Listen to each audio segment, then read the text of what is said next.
Hello जी, हाय, नमस्कार, राम राम, दुआ सलाम। मेरा नाम है आरजे कविश और आप सुन रहे हैं कार्यक्रम हेल्थ कॉर्नर। हर बार की तरह लेकर एक खास शो मैं आप लोगों के बीच में हाजिर हूं एक नए मेहमान के साथ में। और आज हम हेल्थ कॉर्नर में बात कर रहे हैं निसंतानता, इलाज और इसकी भ्रांतियां जो हैं इसके बारे में हम बात करेंगे और बहुत सारी चीज़ें जो हैं वो आपको जानने के लिए मिलेंगी। इस वक्त हमारे साथ स्टूडियो में एक खास मेहमान मौजूद हैं, doctor Sunita Lamba ma'am, gynaec laparoscopic surgeon, निसंतानता एवं स्त्री रोग विशेषज्ञ, स्पार हॉस्पिटल झुंझुनू से। सबसे पहले बहुत बहुत स्वागत है आपका हमारे इस खास शो में। थैंक यू मुझे इस शो में इनवाइट करने के लिए। आज हम बात कर रहे हैं निसंतानता को लेकर और आपका भी एक स्पेशलाइजेशन है इस फील्ड में। तो निसंतानता जो है इसके बारे में मैं सबसे पहले जानना चाहूँगा कि निसंतानता आखिर है क्या? निसंतानता है जब एक कपल 1 साल तक कोशिश के बाद में भी संतान सुख की प्राप्ति नहीं कर पाता है तो हम उसे निसंतानता कहते हैं। और निसंतानता को लेकर मैम इसका साइंटिफिक रीजन जो है वो क्या है, इसके पीछे की प्रोसेस जो है वो क्या है? निसंतानता के पीछे की प्रोसेस है, निसंतानता में क्या होता है, नॉर्मल प्रोसेस क्या होता है फर्टिलिटी का, एक मेल शुक्राणु होता है और महिलाओं का एग होता है, वो दोनों आपस में फर्टिलाइज होते हैं, एक एम्ब्रियो बनता है, भ्रूण बनता है। वो भ्रूण ट्यूब्स के थ्रू गुजरते हुए और मदर के गर्भाशय में, मदर की बच्चेदानी में इम्प्लांट होता है 5th डे 6th डे, और उसके बाद में वो वहाँ बढ़ता है, 9 मंथ तक उसमें रहता है। तो कई बार इस प्रोसेस में गड़बड़ हो जाती है, जैसे कि महिलाओं के अंडे नहीं बन रहे हैं या फिर पुरुष में शुक्राणु नहीं बन रहे हैं या पुरुष के शुक्राणु की क्वालिटी ख़राब है या फिर महिला की एग की क्वालिटी ख़राब है या फिर जिस ट्यूब के थ्रू गुजरते हुए वो बच्चेदानी तक पहुँचता है उस ट्यूब में कुछ ब्लॉक है या ट्यूब का एंड ऐसा है कि वो एग को पकड़ नहीं रहा है, कैच नहीं कर रहा है, या फिर बच्चेदानी में कुछ प्रॉब्लम है, उसमें कोई गांठ है या फिर उसके अंदर की झिल्ली जहाँ बच्चा अटैच होता है, जहाँ पे बच्चा चिपकता है, उसमें कुछ खराबी है। इस तरह की कुछ प्रॉब्लम्स होती हैं जिसकी वजह से बच्चा नहीं लगता है। ऑलराइट मैम, तो मैम हमने कारण के बारे में बात करी कि निसंतानता के कारण जो हैं वो आखिर क्या होते हैं, तो साथ ही इसी से जुड़ा हुआ मेरा अगला सवाल ये है कि निसंतानता जो है वो बहुत कॉमन है ना, हमारे समाज में देखी जाती है। तो किन दंपतियों को जो है वो निसंतानता का परामर्श लेना चाहिए डॉक्टर से? निसंतानता आजकल हमारे समाज में बहुत कॉमन हो गई है। पहले जैसे 10% कपल्स को 10 साल पहले जैसे हम सोचे तो 10 से 12% कपल्स को इसके लिए ट्रीटमेंट की आवश्यकता पड़ती थी, जो रेशो अभी बढ़ के 15 से 20% हो सकता है। हर 5-6 दंपतियों में से एक कपल को अपने को निसंतानता का ट्रीटमेंट लेना पड़ता है। तो जिन लोगों को 1 साल तक डिफ़िकल्टी हो रही है, 1 साल तक कंसीव नहीं कर पा रहे हैं, उन लोग निसंतानता के लिए परामर्श लें। लेकिन जब महिला की उम्र 35 साल से ज़्यादा है या फिर जिन महिलाओं की सोनोग्राफी में अंडे काफ़ी कम दिख रहे हैं तो उन लोगों को ये ट्रीटमेंट 6 महीने बाद ही स्टार्ट कर देना चाहिए।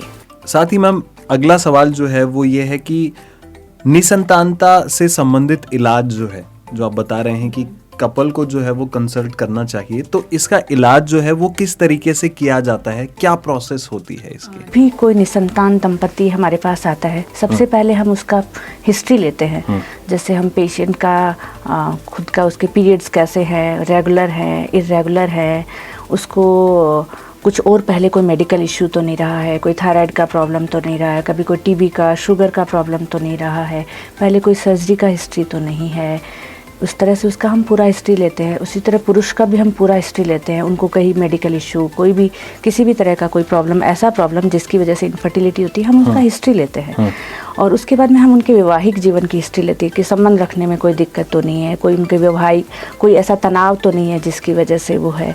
इन सब हिस्ट्री लेने के, डिटेल्ड हिस्ट्री लेने के बाद में हम दोनों पुरुष की और स्त्री की जाँच करते हैं, ये कारण जानने के लिए कि कहाँ वो कारण है जिसकी वजह से ये कपल कंसीव नहीं कर पा रहा है। तो उन कारणों में मोटा मोटा सा जो टेस्ट होते हैं उसमें महिलाओं में उनके हार्मोन्स का टेस्ट किया जाता है। फिर एक सोनोग्राफी हम महिला की करना चाहते हैं जिसमें हम ये देखते हैं कि महिला में कितने एग्स हैं, कम हैं, कहीं एग्स ख़त्म तो नहीं हो गए हैं, एज रिलेटेड भी ख़त्म हो सकते हैं और कुछ कुछ महिलाओं में उम्र से पहले भी ख़त्म हो सकते हैं, या फिर उसके गर्भाशय में कोई ऐसी प्रॉब्लम तो नहीं है जिसकी वजह से कंसीव नहीं कर रहा है। तीसरा जो चीज़ होता है महिलाओं का ट्यूब, दो ट्यूब्स होती हैं जिनके थ्रू गुजरते हुए एम्ब्रियो यूट्रस तक पहुंचता है। तो उन ट्यूब्स को हम सोनोग्राफी से टेस्ट नहीं कर सकते, तो हमें उसके लिए अलग से ट्यूब टेस्ट करना पड़ता है। ये बेसलाइन टेस्ट होने के बाद में हम पुरुष में शुक्राणु की जांच करते हैं कि उसके शुक्राणुओं की संख्या के साथ साथ उसकी गुणवत्ता कैसी है, ये टेस्ट किए जाते हैं और इनमें जो कारण हमें मिलता है उसके हिसाब से उस कपल का इलाज किया जाता है। मेरा अगला सवाल जो है वो आपसे ये है, जो बहुत ही इम्पोर्टेंट क्वेश्चन मुझे भी लगा, कि निसंतानता को लेकर कई बार हमारे समाज में जो महिलाएं होती हैं उनको एक डिस्क्रिमिनेशन फेस करना पड़ता है, यानी कि उन पर ही सारा जो है वो आरोप लगाए जाते हैं कि उनकी वजह से जो है वो संतान नहीं हो रही है। इस वजह से उनको काफ़ी स्ट्रेस से गुजरना पड़ता है, तनाव से गुजरना पड़ता है। तो इसके बारे में आप क्या कहना चाहेंगे? थोड़ा सा डिटेल में क्या आप हमें इसके बारे में बता सकते हैं? ये हमारा दुर्भाग्य है या फिर हमारे समाज का एक सिस्टम है, ऐसा जो भी है। इसमें क्या है कि हम लोगों ने निसंतानता को एक शर्म का विषय बना लिया है। तो मैं सबसे पहले तो ये कहना चाहती हूँ कि निसंतानता कोई दोष नहीं है, निसंतानता कोई अपराध नहीं है, ठीक है। जैसे बाकी बीमारियाँ होती हैं वैसे ही एक तरह का थोड़ा बहुत बीमारी जैसा ही है जिसका इलाज संभव है। दूसरी चीज़ है कि जो सबसे इम्पॉर्टेंट चीज़ है कि अभी तक हमारे समाज में इनफर्टिलिटी के लिए, निसंतानता के लिए सिर्फ महिला को दोषी माना जा रहा है, ठीक है। हम लोग अपनी ओपीडी में पेशेंट्स देखते हैं जिसमें महिला 7 साल से ट्रीटमेंट ले रही है, 8 साल से ट्रीटमेंट ले रही है, हस्बैंड का एक भी बार टेस्ट नहीं होता है और जब टेस्ट करवाया जाता है तो पता चलता है डिफेक्ट वहाँ था, ठीक है। तो इस तरह से हो रहा है कि हम लोग सिर्फ और सिर्फ महिला को जिम्मेदार मान रहे हैं। इसकी वजह से महिलाओं पे काफ़ी प्रेशर आ जाता है, वो इमोशनली काफ़ी टूट जाती हैं, पारिवारिक फंक्शंस में जाना बंद कर देती हैं, क्योंकि हर सब कोई उन्हीं से सवाल पूछता है कि बेबी क्यों नहीं है, ठीक है। तो मैं ये समाज के लोगों को, उसके परिवार के लोगों को, मित्र लोगों को ये मैसेज देना चाहती हूँ कि जिस तरह भी अगर इस तरह का कोई भी कपल आपके आसपास हो जो इस तरह की प्रॉब्लम फेस कर रहा हो, उसको सब लोग सपोर्ट करें, उसको हेल्प करें, उसको मतलब पॉजिटिव बनाने की कोशिश करें, क्योंकि सम टाइम्स हमने देखा है कि कपल अपना स्ट्रेस को कम करता है, साइकोलॉजिकल फैक्टर्स की वजह से ही कंसीव नहीं कर पाता है। तो मैं बस यही मैसेज देना चाहती हूँ कि जो इनफर्टिलिटी है उसमें 40% केसेस में महिला जिम्मेदार होती है, 40% कप केसेस में पुरुष जिम्मेदार होता है और 20% में दोनों जिम्मेदार होते हैं। पहले पुरुष इनफर्टिलिटी का रेट कम था, लेकिन अभी जो सिनेरियो है उसमें पुरुष इनफर्टिलिटी और महिला इनफर्टिलिटी दोनों इक्वल लेवल पे है। तो हम लोग सिर्फ महिला को ही दोषी माने, ये ठीक नहीं है। मेरा अगला जो सवाल है वो इसी से संबंधित है, क्योंकि ये भी एक तरह की भ्रांति है। तो कौन कौन सी भ्रांतियां जो हैं वो निसंतानता को लेकर हमारे समाज में फैली हुई हैं? क्योंकि हर दिन आप जो हैं वो बहुत सारे सिनेरियो से होकर गुजरते हैं। तो कौन कौन सी भ्रांतियां निसंतानता को लेकर हमारे समाज में? जैसे कि हमने पहले ही बात किया कि सिर्फ महिला को ही दोषी माना जाता है। दूसरी भ्रांति कि इसको हमने एक शर्म का विषय बना दिया है, जबकि ये कतई शर्म का विषय नहीं है। तीसरा जो सबसे इम्पॉर्टेंट जो चीज़ है कि आईवीएफ या फिर किसी भी ट्रीटमेंट को लेने में वो लोग बहुत देरी कर देते हैं कि कपल हमारे पास पहुंचता है 40 इयर्स की एज पे पहुंचता है, 35 साल के बाद पहुंचता है। तो इनफर्टिलिटी का या फिर हम कहें कि बच्चा पैदा करने की जो क्षमता है महिलाओं में 35 साल बाद में काफ़ी कम हो जाती है। तो उनके एग के नंबर, उनका एग का क्वालिटी 35 साल बाद में गिरने लगता है। तो मैं इनफर्टाइल कपल्स को कहना चाहती हूँ कि वो इसको शर्म का विषय न माने। जैसे बाकी मेडिकल हम इलाज लेते हैं वैसे ये भी एक इलाज लेने लायक चीज़ है, तो वो समय रहते अपना इलाज लें। दूसरी चीज़ होती है कि जैसे कपल्स जैसे जिसमें ट्यूब ब्लॉक है या फिर जिनमें कुछ ऐसे इशू हैं जिसमें नेचुरल कंसीव होने की संभावना नहीं है, ऐसे कपल्स को डॉक्टर्स आईवीएफ की यानी टेस्ट ट्यूब बेबी की सलाह देते हैं। लेकिन हमारा समाज उस चीज़ को जल्दी से स्वीकार नहीं कर पाता है। तो हमारी ओपीडी में ऐसे पेशेंट्स आते हैं जिनको 15 साल पहले, 12 साल पहले, 10 साल पहले आईवीएफ करवा लेना चाहिए था, लेकिन सिर्फ और सामाजिक भ्रांतियों की वजह से उन्होंने आईवीएफ नहीं कराया। फिर वो जब 40 साल 42 साल पे थक जाते हैं फिर वो आईवीएफ कराने आते हैं, जबकि वही इलाज अगर उन्हें समय लेते रहते पहले करवा लिया होता तो उन्हें इस मानसिक प्रताड़ना से नहीं गुजरना पड़ता। तो मैं लोगों को कहना चाहती हूँ कि आईवीएफ भी बाकी तरीके से ही ट्रीटमेंट का तरीका है। तो अगर जिन लोगों को सलाह दी जाती है, जिनमें इसकी ज़रूरत है, वो समय रहते अपना इलाज कराएं। दूसरी जो भ्रांति है मेडिकल निसंतानता ट्रीटमेंट को लेके कि इसमें जैसे आईवीएफ कराया या फिर किसी और तरह का ट्रीटमेंट कराया तो 9 महीने बेड रेस्ट पे रहना पड़ेगा। काफ़ी लोग कहते हैं कि हमने सिर्फ इसलिए नहीं कराया कि कोई ध्यान केयर करने वाला नहीं था और 9 महीने सिर्फ बेड रेस्ट पे रहना पड़ता। तो ऐसा कुछ नहीं है। कुछ समय के बाद वो लोग अपना सारा काम कर सकते हैं, अपना ऑफिस जा सकते हैं, अपनी सर्विसेज ज्वाइन कर सकते हैं। तो इस वजह से सिर्फ ना कराएं कि हम लोग 9 महीने बेड रेस्ट है, तो ये भी एक बहुत बड़ी भ्रांति है। बहुत सारी भ्रांतियाँ, जैसे सीढ़ियाँ चढ़ने में दिक्कत होगी, तो इस तरह की बहुत सारी भ्रांतियाँ हैं जो हमारे समाज में हैं। तो इसके जो भी आपके दिमाग में भ्रांति है उसके रिलेटेड वो अपने डॉक्टर से कंसल्ट कर सकते हैं और अपना इलाज ले सकते हैं। बिल्कुल। वहीं पे एक मैम मेरे भी दिमाग में एक और भ्रांति जो अक्सर हमने जो है वो समाज में गांव में सुनी है कि जब निसंतानता होती है, किसी को बच्चा नहीं होता है, तो ऐसे में इलाज लेने की बजाय जो है वो कई लोग विश्वास करते हैं झाड़ फूक पे, बाबा के पास में जाना या किसी से पूछना कि बच्चा क्यों नहीं हो रहा है। तो क्या आपके हिसाब से ये प्रैक्टिकल अप्रोच है इससे डील करने के लिए? ये कहीं कतई प्रैक्टिकल अप्रोच नहीं है इस चीज़ से डील करने के लिए। जैसे कि मैंने आपको पहले भी बताया कि कुछ पेशेंट्स ऐसे होते हैं जिनमें साइकोलॉजिकल फैक्टर है, वो किसी मानसिक दबाव में है या फिर उनको ये उनका कॉन्फिडेंस नहीं है, उनको ऐसे लगने लगता है कि हमारे को बच्चा नहीं होगा। तो कुछ % ऑफ कपल्स ऐसे होते हैं जिनमें साइकोलॉजिकल फैक्टर होता है। वो फैक्टर ज़रूर ये लोग जब यहाँ जाते हैं तो कवर होता है और वो कंसीव कर जाते हैं, और वो लोग इस चीज़ को प्रोपोगेट करते हैं कि हम लोगों ने ऐसा किया था इसलिए कंसीव किया था।